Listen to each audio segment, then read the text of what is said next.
let's talk about one of the most entertaining, humorous interactions in this entire episode here. And that's all the stuff that went down with the 40 times because, yeah, there was a lot of craziness going on there. And again, I hate to repeat this and beat this dead horse, but I'm going to say it. Again, the Giants knew cameras were on them. But this coaching staff seemed to have a lot of fun with each other, really. And it definitely showed, especially during this 40 time bit there. So Sam Hartman, remember we talked about him last episode because Joe Shane's grandmother, who was apparently, was she 90 something or whatever, living in South Bend, talking about how cool he was. It'd be nice if Joe Shane gave her a little introduction. I'm just saying. But he was talked about again because he was the only quarterback that ran the 40 at the combine. And Daboll made the comment he was like Uncle Jesse from Full House, which he's not wrong. He's not wrong, actually. I think that was it. Brown said it first, and then like, oh, he looks like the guy from Full House, and yeah, Daboll turned around like Uncle Jesse. Carmen Bricillo's asked if he could run a 40 under 7. He says flat out no. Daboll then says he could run under 7 with the plate full of wings at the end. Hence why I've been saying plate full of wings for him all episode long. No one believed he could. No one at all.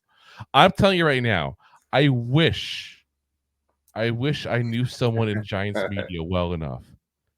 And I have someone in mind that I might text about this later on that I know is accredited with the New York Giants.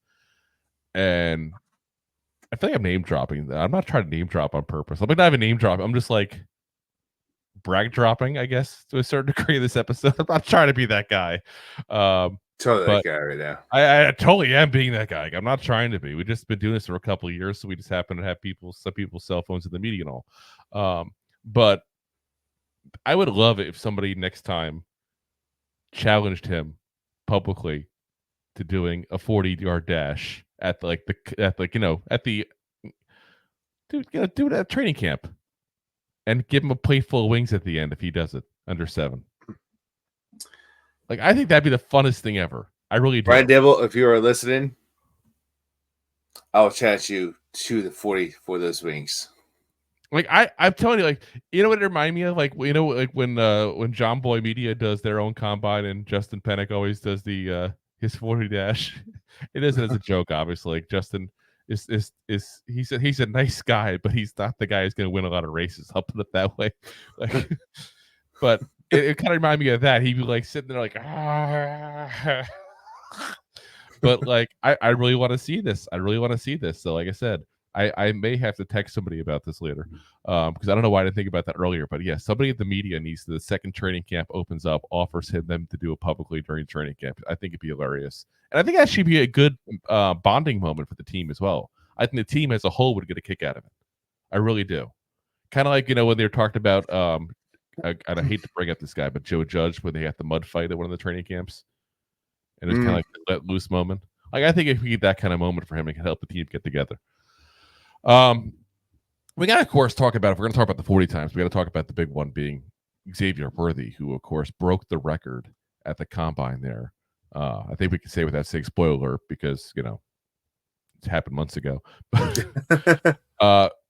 you know, I don't follow the underwear Olympics like some people. I admit that freely. Like, I really don't, because it's to me, again, we've talked about it during the season. I'll say it again. To me, the underwear Olympics, the combine, should solidify some of your opinions. It should never change your opinion. Game film and interviews should be the whole process, not what 40 time they have, not how high they jumped, because you can see all on that in film what game speed is for them. And game speed is different than regular speed for some people. It just is life. But yeah, so he ran it the first time and got a 4.25. The record was 4.22 by ex-Giant John Ross. You guys may remember him from his 1 year he had with us there.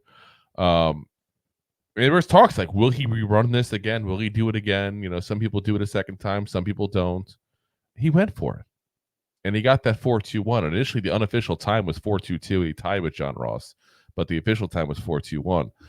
I just thought that, listen, if I was somebody who was interested in a late first round pick, early second round pick wide receiver, that would have impressed me a lot, because he didn't have to go ahead and, do that second run. He wanted it.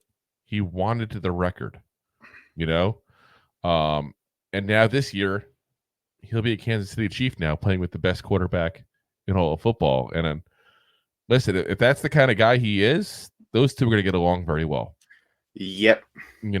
But again, same as we said with Jalen Hyatt last year, speed is not everything.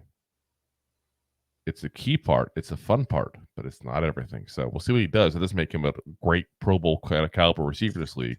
But no, but when you get drafted, and when you get drafted by one of the best head coaches, with one of the best quarterbacks that walked on the field, like, it's also not a rough thing for him.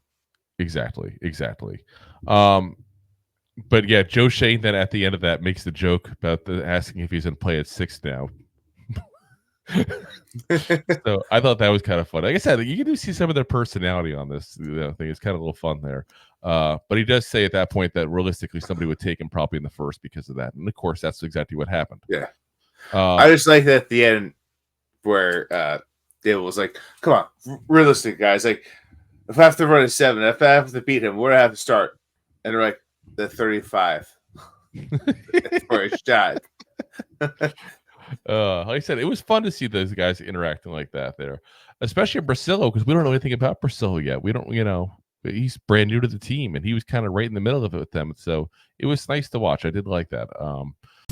If you like that clip, then you will love the full episodes too. Find us on your favorite podcast app and look for us on all your favorite social media platforms. Thanks so much. Please, I'm begging you. Please subscribe.